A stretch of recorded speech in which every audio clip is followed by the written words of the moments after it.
Hello मेरे दोस्तों। Daniel kahneman एक इजरायली साइकोलॉजिस्ट और इकोनॉमिस्ट हैं जिनको 2002 में इकोनॉमिक साइंस के फील्ड में नोबेल प्राइज मिला था। उन्होंने ही ये बुक लिखी है जिसका नाम है थिंकिंग फास्ट एंड स्लो। अब नोबेल प्राइज विनर ने ये बुक लिखी है तो ऑब्वियसली ये बुक और ये बुक समरी बहुत ही इंटरेस्टिंग होने वाली है।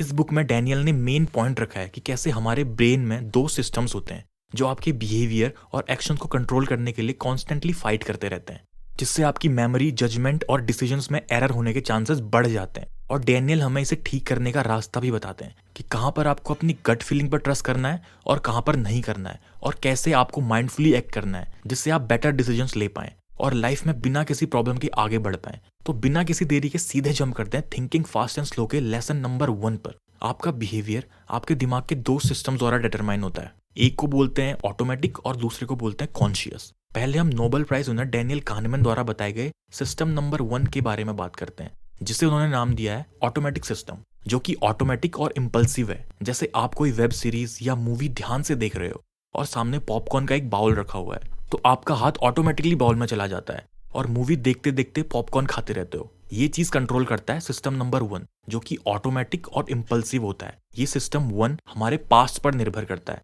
और उसी का रेमनेंट होता है, जो कि सर्वाइवल के लिए बहुत ही इंपॉर्टेंट होता है, क्योंकि इसमें आपका माइंड क्विक एक्शन लेता है और आपको सोचने की बिल्कुल भी जरूरत नहीं पड़ती। सब कुछ आपके इंस्टिंक्ट हैंडल कर लेते हैं। जैसे आप रोड पर चल रहे हैं और अचानक से एक अनकंट्रोल्ड कार तेजी से आपकी ओर आ रही है, उसे देखते ही बिना सोचे समझे ऑटोमेटिकली आप उस कार के रास्ते से दूर कूद जाएंगे, चाहे आप अपनी जिंदगी में पहले कभी कूदे हो या नहीं। अब इमेजिन करो कि अगर आप वहां खड़े खड़े सोच रहे होते कि कूदूं या ना कूदूं, तो इस केस में ऑब्वियसली एक्सीडेंट हो जाता। इसीलिए सिस्टम 1 ऑटोमेटिक और इम्पल्सिव होता है और हमारे सर्वाइवल के लिए बहुत ही क्रूशियल होता है। अब बात करते हैं सिस्टम नंबर 2 की, जिसका नाम है conscious system, which is very conscious, aware and considerate. जैसा कि आपको नाम से ही पता लग रहा होगा। कॉन्शियस सिस्टम को समझने के लिए एक एग्जाम्पल लेते हैं।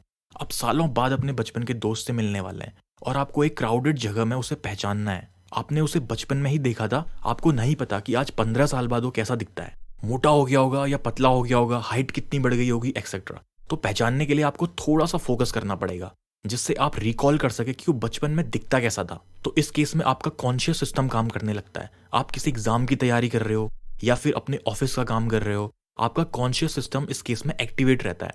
इवोल्यूशन की हिस्ट्री में सिस्टम नंबर 2 काफी नया है।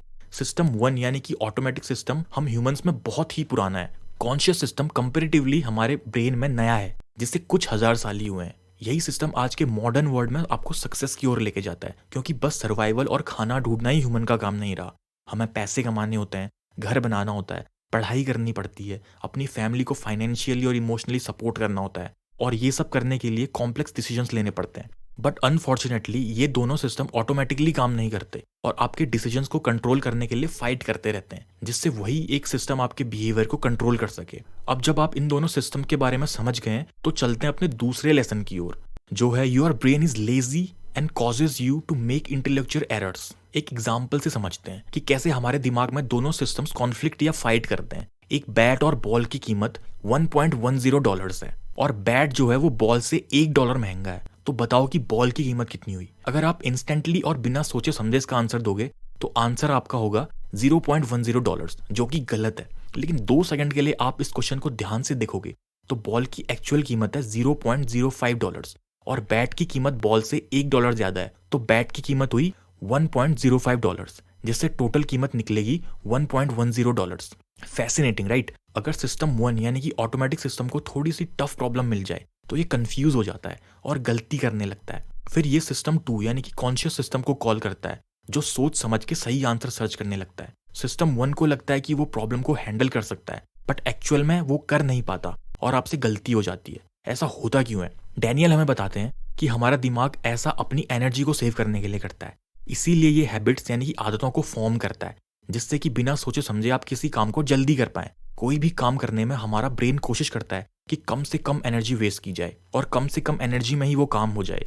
इसीलिए अगर सिस्टम 1 को लगता है कि वो कोई काम आसानी से कर सकता है, तो वो सिस्टम 2 को कॉल ही नहीं करता और आप गलती कर बैठते हो, क्योंकि आपकी पूरी इंटेलिजेंस यूज ही नहीं हो पाती, पूरी इंटेलिजेंस की एक्चुअल में जरूरत होने के बाद भी नहीं। सो आवर ब्रेन लिमिट्स और इंटेलिजेंस बाय बीइंग लेजी।